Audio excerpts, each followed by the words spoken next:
What's up, everybody? Welcome back to FNG Academy. I just had a quick announcement. I'm proud to say that we've been helping people get selected for 3 years now. I've been getting a lot of messages about people thanking us and saying that they just graduated from selection and they got selected. People graduating the Q course. One of my buddies just sent me a video from the Charlie committee. He asked, if you guys have ever heard of the FNG Academy, raise your hands. And all their hands went up, and it just filled me with pride. So part of the way that we do that is making sure that you guys are physically fit and ready for selection. And the way we've been doing that for the past couple of years is by sending you to a Green Beret we know and trust, Kevin over at 18 Alpha Fitness. So if you want to get selected, you need to be in the best shape possible, and you need a programmer who knows what they're talking about. So go check out Kevin over at 18 Alpha Fitness. Use code word BUCK to get a discount. Tell him we sent you and hook you up. Congrats to everyone who's been getting selected lately, and we'll see you guys on the next one. What's up, guys? Welcome back to the FNG Academy. Buck and Kurt here, former Green Berets, here to help you guys get selected. I'm here too. Abel's over there too. Just off scene. He ain't helping you get selected. At this point, I might be able to help a couple people get selected. You're like, what do you want to know? What do you want to I've know? been around a couple people and learned some things. I would love He to might see actually that. have some tips at this point. You know, if you sign up for the mentorship discount program, you get to talk to Abel.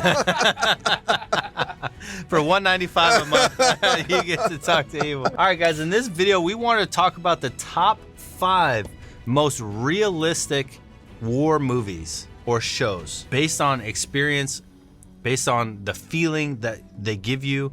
So this is our top 5 pick. And these are also not of all time, but of like recent history as well. Yeah, so like Iraq, Afghanistan war. Yeah. We don't want to bring in Vietnam, World War II, World War I, all that stuff, because like obviously we weren't there, so we don't really know. So let's speak on our experience and what we were trained up for and what we trained, to do. And then so what evokes the most feelings and emotions when you watch it as a war veteran, and especially a special operations war veterans from the last 22 years at war, 23 years at war. What are the shows that are really just pulling the emotions out of us and making us feel like we're either back or that's what we would have experienced? We wanted to give you our top 5 list of things that you could be watching. Obviously, a lot of these you're going to already know if you're a fan of either Beers Breakdowns or if you're just a fan of war movies in general and war shows in general. These are some that you're going to be familiar with. But if there's some on this list that you haven't seen, definitely go check them out, because the realism, and that's what we're focused on in this, the realism. Yeah. The realism is on point in this top 5 list, and I think it's a pretty well cultivated list. Yeah, and let us know what we didn't put on the list that you think should be on the list. Yeah. So number 5, I think it's tied with number 4. I think they're pretty equal for different reasons. Yeah. So for number 5, I pick Outpost. Outpost was a good one, man. Outpost is good. Super solid, and I'm going to be honest with you. I think it's could easily be number 4 or number 3. Yeah, but I think Outpost is tied with number 4 for different reasons. Outpost for the war scenes and the anxiety-inducing shooting scenes and firefight scenes. Mm-hmm. Outpost definitely like tops the list. It could be way up higher on the list. Yeah, I think they did a really great job, because this fob is inside this valley, in the middle of the valley, and they did a really good job of making you feel that dread of like knowing like we're screwed in here, and just like looking around being like, we are at an absolute disadvantage no matter what happens. And then once the firefight started happening, once the assault started happening, you really felt like the danger, like all of it. Like you felt like you were there. They did a great job in this movie. Which, after doing Beers and Breakdowns, we found a lot of times that it's hard to pull that off, to where it's really tough to make you feel like you're there. Yeah. There's certain movies that did a great job telling a story, but then as soon as the firefights start happening, you don't feel like you're there. The sounds aren't there. The feelings aren't there. The emotions aren't there, as far as the fear of being in a firefight. And a lot of movies, it feels like you're in a laser tag. Yep. Or like paintball or something, where the stakes aren't that high. Like, so there's one spoiler alert that we left off, which, The Covenant, right? The Covenant was a great movie, but once the firefight started, like you just kind of just Lost weren't it. there. Yeah, it just didn't give you. It didn't, like you said, it didn't evoke that emotion. Like it didn't raise your heartbeat like some of these others do. Yeah, so honorable mention, we'll call Honorable mention, yes. Because you're right, it didn't make the list, and it didn't make the list for that specific reason. Yeah. Just didn't feel real in the firefights, but it was a great movie. All right, guys, moving on to number 4, Generation Kill. I have a hard time actually putting this one in front of Outpost, only because its realism is in a different way. I think the realism that Generation Kill captures is the monotony of war, and that's what makes it so powerful. It's hard to take away from the Outpost and the amazing combat scenes, but Generation Kill probably does the best job outside of Jarhead at capturing the monotony of being in the military. And so this is one that we argue about a little bit, because I think Generation Kill should be a little bit higher.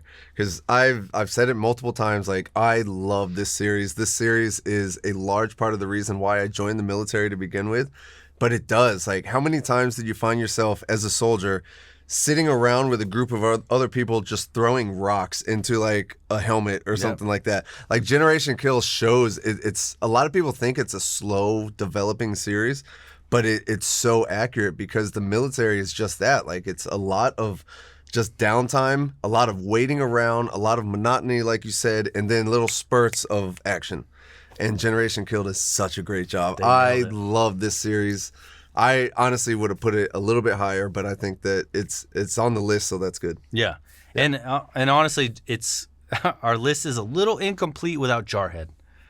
I think Jarhead definitely deserves a spot on the list of top 5, but it's so hard to pick only 5. It would be much easier if we did a list of top 10, but we're really trying to narrow in the realism. And so, we'll just call Jarhead an honorable mention. Another honorable mention. Another honorable mention. But this show does an amazing job at capturing just the day-to-day monotony of being a soldier. It also does an amazing job at getting in the lifestyle of, rank, officer versus enlisted, the bureaucracy of being in the military and combating officers in a way I've never seen a show do before or a movie do before. Yeah. Like, they showed perfectly when rank is compiled with a poor leader and how much of an effect they can have an overall unit. I think that's why it earns them a spot on the top 5 list, is because they did it perfectly, and they also did it without remorse. Yep, for sure. They weren't worried about hurting people's feelings because they definitely hurt some real people's feelings in the real world. Yeah. And and those people knew who they were in this show, and they were like, damn. It was not sugarcoated. It was not sugarcoated, and they made them feel real bad about themselves. Yep. And for that realism, that's why they're so high on this list and deserve that spot, because as far as realism goes, this is one of the best. For sure, yeah. All right, guys, so now number 3 on the list, one of my favorite war movies. And again, I'm not like a super fan of war movies. It takes a lot for me to be impressed by a war movie. I've been there, I've done that, I've lived it. It's really hard for a movie to enact any kind of feeling of realism for someone that's been shot at and has shot at people. And like, you're gonna come in and kind of show me your version of it or your take on it as Hollywood. It's really difficult to sell us. Mm-hmm. So I take kind of this list very seriously, and someone that did it, in my opinion, very right, 13 Hours in Benghazi. Great movie. Amazing movie. Yeah. It felt real. I love the scenes when they're on top of the building and they're in nods and they're scanning the area, and they could see little specks coming within the nods, and they know it's about to happen, but they don't know how bad it's going to be. And the confusion when they're the driving scenes, when they're trying to get from the embassy to the other locations and then get back safely and they get lost. I mean, the whole movie is just so well done. Yeah. Between the actors and the realism of the combat, dragging the senator out in his body and then smoking him out with gas. I feel like I'm suffocating in those buildings when they're burning them and trying to smoke them out with diesel fuel. Yeah, they did a phenomenal job of really putting you in the environment and making you feel like you're there. I feel that sense of danger and urgency that like this is an Alamo kind of scenario. Yeah, for sure. Like this is the last resort or whatever. Yeah. Awesome job. So an amazing movie, 13 Hours of Benghazi. I think, and most people have seen that if you're a fan of war films, but you guys are here to hear what is truly accurate as far as feeling and emotion in certain films, because a lot of them, they're really good films, but they just miss that realistic feeling, and they just don't hit the mark. And this one is one that I think absolutely does. Yeah, for sure. It's earned its spot. It's deserved on this list. Yeah. Time for number 2 on the list. One of the best war movies of all time. I love this movie, Black Hawk Down. Oh my gosh. This one honestly could have been number 1. It's so close Easily with number 1 been and number number 2. This movie is a phenomenal movie. You talk about realism, authenticity, Black Hawk Down has it all. Crushes it. Yeah. Love Black Heavy Hawk hitters, like the cast of Black Hawk Down, it was awesome. Down. This is my safety. It's like Black Hawk Down is so dope, dude. When those snipers decide to go down and be with the pilots, knowing that they have sniper rifles and not like they're not equipped to be defending pilots from like onslaughts of people and hordes of people that are gonna like drag them and kill them and beat them out of there, and like it's just the whole movie is amazing. And then like the whole plate scenario where he's like, oh, we don't need plates. Like it just embodied a young ranger, and that's not to talk shit about a ranger saying like, oh, they're stupid, but you got to think about when you've been in special operations, you understand the dynamic of special forces, rangers, Delta, so you know the different types of people that the Army has and what they're recruiting for. And when it comes to Rangers, they're recruiting young, hard hitters, not afraid of anything type of people. So when you think something like, I don't need my back plates or nods and we're going to be out there long enough, that's not stupidity as much as it is a high level of confidence and immaturity of a young, door-kicking Ranger. Yeah. And honestly, they did a great job of taking the Black Hawk Down book, which was written from real events that actually happened, and then portraying it and making it feel so real, like you're like almost like it's a documentary and you're sitting there watching it happen and unfold in real time. And it was honestly, they did a great job in this movie. They did. Everybody, like all the actors were on point. It was awesome. I'm on the edge of my seat the whole time watching it, just like cringing. Like even I've seen it so many times, I could still watch it today, and I'm just like hooked. It's like terrifying. I'm like cringing in a not like cringe sense, but in like a scared, oh my gosh, this is such a bad situation. And it makes me scared. My palms start sweating. Like if you want to talk about realism, Black Hawk Down brings you there and it pulls you down into about as real as it gets. Yeah, for sure. It could easily be tied with the best war movie of all time. It's up there, like hands down, amazing movie. And realism, yes, 100%. This movie is realistic. And what I like most about it is it tells so many people's stories. That's what the military embodies. I hate so much when people try to make new special operations movies and it's all about one guy. And it's like, that's not how the military operates. We don't operate as one guy. There's not one Rambo out there or superhero out there. There's a bunch of people that are all doing their best. They're all making courageous decisions, and we're all working towards a similar goal. So Black Hawk Down did an amazing job at not only making it realistic, but making about tons of heroes. There's so many heroes in this movie. You got CAG guys, you got Rangers, you got all kinds of lead characters doing heroic things simultaneously, and the story never becomes all about that person. I didn't think of it until you just said that, but that's awesome how they do that. Like it's not just like a normal movie would be like, oh, Delta Force is here, they're going to be our heroes. But no, like you said, you've got Rangers that are there, you've got lower enlisted guys. It's awesome. It's telling everybody's story. Between everyone's story, and that's how real combat is. It ebbs and flows between this guy's doing something heroic at the same time that this guy over here is doing something heroic. Like we're all busting our asses to survive and to win and go home to our families at the end of the day. And that takes simultaneously doing, heroic things all the time. It's such an awesome portrayal. All right, guys, now we're on to the number 1 most realistic war movie. And when we talk about, we're basing all these great war movies, it's hard to put them in order, but this is number one for realism in the Afghan-Iraq time frame. Yeah. So it's a very important distinction to make is like the gunfight scenes in these movies, how much are they evoking real world feelings and emotions of being in those scenarios from Two Green Berets? And our opinion is the number one most evoking war movie from the Afghan-Iraq time frame is Lone Survivor. Definitely. And for me, it comes down to one scene in particular, and that is that extended gunfight where they're going down the hill. You've got people shooting them, or basically just throwing themselves off of cliffs. When the sounds when they're hitting the ground and like rolling down the hill, Insane. The gunfights, like you feel like you're being shot at. Like it's just one of those scenes where it's just it invokes all these emotions like within you, and you feel like you're there, and the realism is on point. And I feel like this is the movie that all other war movies are kind of put up against. Yeah. And like when we talked about earlier with The Covenant, not just kind of falling short just a little bit, it's because this movie is so real, and other movies just can't really capture that realism like this one did. Right. And for me, the part that got me the most was when one of them, I forget who it was at the time, but he got shot in the finger. Mm-hmm. And it's like that round comes in and snap, and he's like, oh. And it's like, how real is that to react that way of getting shot in the hand?